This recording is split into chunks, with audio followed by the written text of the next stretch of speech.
Apa yang ada di pikiran kalian ketika mendengar kata uang? Pasti langsung terpikir tentang lembaran kertas, koin logam, atau bahkan aplikasi dompet digital di smartphone, kan? Tapi, tahukah kamu kalau perjalanan uang untuk sampai ke bentuk seperti yang kita kenal sekarang itu sangat panjang dan penuh dengan perubahan besar? 1. Sistem barter, awal mula perdagangan. Jadi, mari kita mulai dengan sebuah pertanyaan. Bagaimana orang zaman dulu bertransaksi sebelum ada uang? Jawabannya adalah sistem barter. Ya, kalian nggak salah dengar. Sistem barter adalah cara orang zaman dulu menukar barang dengan barang lainnya. Misalnya, kamu menukar seekor kambing untuk beberapa karung gandum atau satu kulit rusa untuk beberapa potong kain. Tapi masalahnya, sistem barter ini banyak kekurangannya. Coba bayangkan, kalau kamu butuh barang yang enggak dimiliki oleh orang lain, atau kamu nggak bisa menilai dengan jelas seberapa berharga barang yang ditawarkan. Nah, disinilah masalah mulai muncul. Kebutuhan akan sesuatu yang lebih efisien mulai terlihat. 2. Benda berharga sebagai alat tukar. Untuk mengatasi masalah itu, orang mulai mencari benda-benda yang dianggap berharga dan bisa diterima banyak orang. Kira-kira benda apa yang bisa digunakan? Tentu saja, benda yang tahan lama, mudah dibawa, dan memiliki nilai yang diakui banyak orang. Beberapa benda yang digunakan di berbagai belahan dunia sebagai alat tukar adalah kerang, batu, hingga logam mulia seperti emas dan perak. Emas, khususnya menjadi pilihan utama karena tahan lama dan mudah diproses. Kalau kamu punya emas, kamu bisa menukarkannya dengan barang yang kamu butuhkan. Emas ini jadi simbol kekayaan, dan orang-orang pun lebih percaya pada nilai intrinsiknya. 3. Penemuan koin, uang yang tertata. Namun, meskipun benda-benda ini berfungsi sebagai alat tukar, tetap saja ada tantangan. Apakah semua orang punya barang yang sama nilainya? Nah, semuanya berubah pada abad ke-7 sebelum Masehi. Ketika di Lydian, sekarang bagian dari Turki, orang pertama kali mencetak koin. Dan ini, teman-teman, adalah langkah besar dalam sejarah uang. Para penguasa di Lydian mencetak koin dari campuran emas dan perak, dan ini menjadi standar baru. Koin ini memiliki nilai yang sudah tercetak di dalamnya, sehingga memudahkan orang untuk menilai dan melakukan transaksi.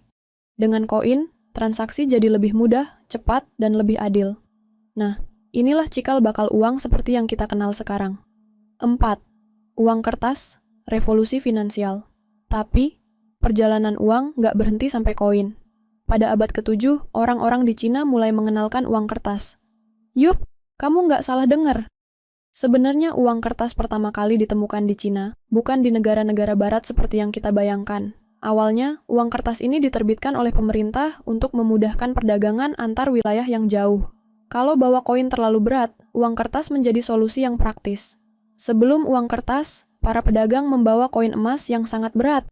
Dengan uang kertas, sistem perdagangan jadi lebih efisien dan mempercepat perekonomian. Kelima bank dan uang kertas di dunia barat.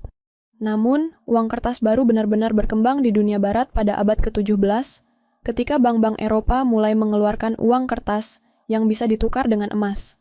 Bank of England, yang didirikan pada tahun 1694, adalah salah satu pelopor yang mengeluarkan uang kertas resmi.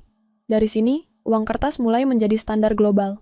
Negara-negara di seluruh dunia mengadopsi sistem uang kertas dan memperkenalkan berbagai bentuk mata uang mereka sendiri. 6. Era uang digital, uang tanpa fisik. Dan, tentu saja kita nggak bisa lupa dengan era digital saat ini. Beranjak ke abad ke-21, uang digital mulai populer. Kalau dulu kita mesti bawa dompet berisi uang kertas atau koin, sekarang dengan smartphone, kita bisa bertransaksi dengan uang digital. Gimana nggak praktis? Kita bisa bayar dengan e-wallet, transfer lewat aplikasi, bahkan beli barang tanpa harus keluar rumah. Di sini, kita memasuki dunia uang yang benar-benar tidak berbentuk fisik. Semua ada di dalam genggaman tangan kita. Bahkan, ada yang menggunakan cryptocurrency, seperti Bitcoin yang tidak bergantung pada pemerintah atau bank manapun. 7. Kesimpulan, mengapa sejarah ini penting? Jadi, dari mulai barter, benda berharga, koin, uang kertas, hingga uang digital, perjalanan uang itu sangat panjang dan penuh perubahan. Dan semua itu terjadi untuk membuat transaksi lebih efisien dan memudahkan kehidupan kita. Sejarah ini membantu kita memahami kenapa uang itu penting dan bagaimana uang selalu beradaptasi dengan kebutuhan zaman. Dan itu dia teman-teman, sejarah singkat tentang uang.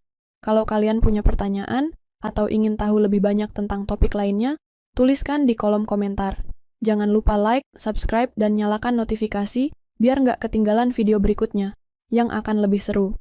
Sampai jumpa!